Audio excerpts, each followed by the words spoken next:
In this video, Jordan Peterson talks about the elements that humans see as threats and different responses to it. What else is a human enemy? How about another human? How would that be? You think more people have died from other humans or from predators? Humans. I suspect that since we've actually been human, if that's maybe 150,000 years, because that's about when it appears that we were more or less genetically identical to what we are now, my guess is that humans have got it all over predators. I mean, lots of us got eaten. Let's not be too, shy about discussing that. But now, at least, man, it's other people. Okay, well, what about yourself? How about you as your own enemy? Well, or then you can make it psychological. Maybe it's not other people, maybe it's the evil in their hearts. Or maybe it's the evil in your hearts. So you see, this is a way of thinking about it, is that we have a circuit to deal with threats. But the threats exist all the way from the primordial biological, like actual predators, like snakes, all the way up to the incredibly abstract, like my great enemy is the evil intentions that other people harbor towards me or that maybe I have in my own heart. Okay, so that's that entire complex of predatory slash threat slash evil, because it's become psychologized to that point. That's one of the things that can be a character in a movie. And it is. Right? It's the antagonist. It's the adversary. That's the archetypal element. It's the thing that opposes you in every way. And you can locate that in all sorts of different places, right? You could have a story about how someone is grappling with their own evil impulses. What's the name of that serial killer thing? Dexter. Dexter's got that problem. People are pretty fascinated by that show, right?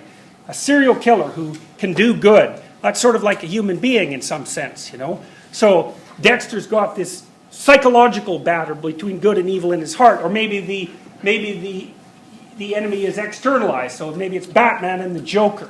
And the Joker's really a figure of chaotic evil, fundamentally. In the best Batman movie, which was the one with the Joker, and it wasn't Jack Nicholson. Who played the Heath Ledger. Yeah, Heath Ledger. That was rough on old Heath, and no wonder, because he embodied this archetypal character. And that Joker was so much of an adversary that he didn't even want to win. Right? You can understand adversaries that want to win. It's adversaries that want to make everyone lose that are really hard to understand, and that's part of what made that movie, relatively striking and memorable, and he really embodied that character well. And so, here's two sets of characters that make up stories. Hero and adversary. Okay? So, and you can understand that at multiple levels simultaneously. Here's another set of characters. Now, here's why I think these characters are fundamental elements of our cognitive structure, cognitive substructure. First of all, I think that really what we want to know is not what is, but we want to know how to act, how to conduct ourselves in the world. We're moving creatures, right? We don't just sit there on a rock and filter seawater through our gills. We have to go out there and contend with the world, and so we need to know how to do that. We need to know how to do it and how not to do it, so we can look for good examples and we can look for bad examples. And we don't want just any old good example. We want a good example that's boiled right down to excellent example, and we want a bad example that's boiled right down to excellent bad example. And so a good example would be a character who is an amalgam of all the good things about good people, and an evil character would be an amalgam of all the evil things about bad people. And the more pure, in some sense, in essence, both of those characters are, the more archetypal the story. And so an archetypal story is good versus evil. And you might think you don't believe in good versus evil, but it doesn't really matter what you believe, because when you go to movies, you watch that, and you watch it as if you believe it. And I would say, this is an existential claim, by the way, is that it doesn't matter what you say you believe, because what do you know about it? What matters is how you act out what you believe. And if you really want to find out what you believe, you don't ask yourself what you believe. You watch yourself act, and you deduce from that what you believe.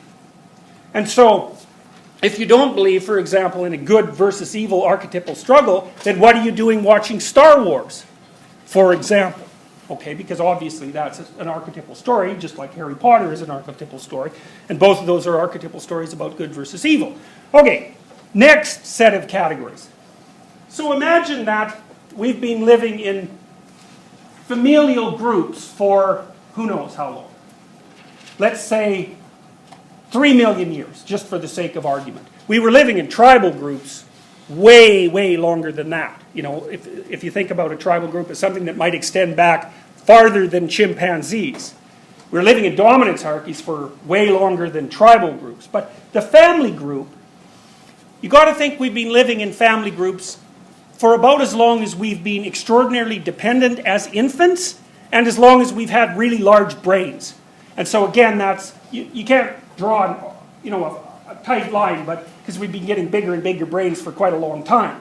But it's in the millions of years, let's say. And so, and the other thing that you might think about is that, you know, your cognitive apparatus, your perceptual apparatus, your emotional apparatus has originated within an environment, obviously. Now, we tend to think of the environment as the natural environment, and then we tend to think of the natural environment as like a forest. But the natural environment for primates, say, is only forest to some degree. I mean, first of all, we didn't just dwell in forests, because we were also veldt-dwelling creatures. But also, we didn't really dwell among trees. We dwelled among other primates like us.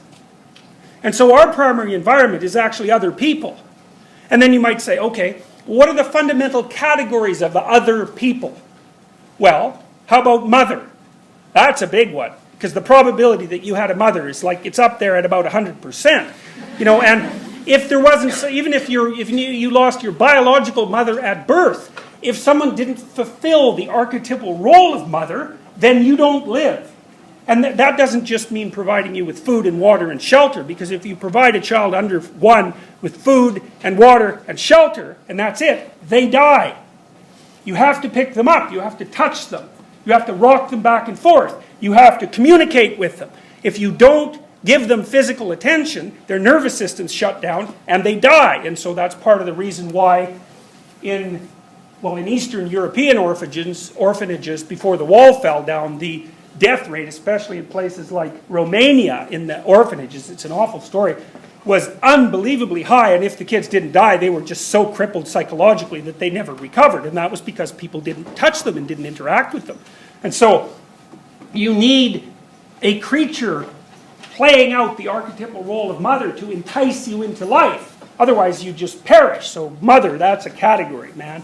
And then, well, father's a category too, and it's the same thing applies there. And even if you don't have a father, there's a male power structure around you, a dominance hierarchy, roughly speaking, that acts in the paternal role. And there's no getting away from that unless you don't live in a society, and then if you don't live in a society, then you just die, because you can't live by yourself. So, father and mother are primary categories, and then there's the primary category of the individual. Because wherever you are, there you are. And that's been the case for every human being that's ever existed. So the fundamental categories are individual, mother, and father.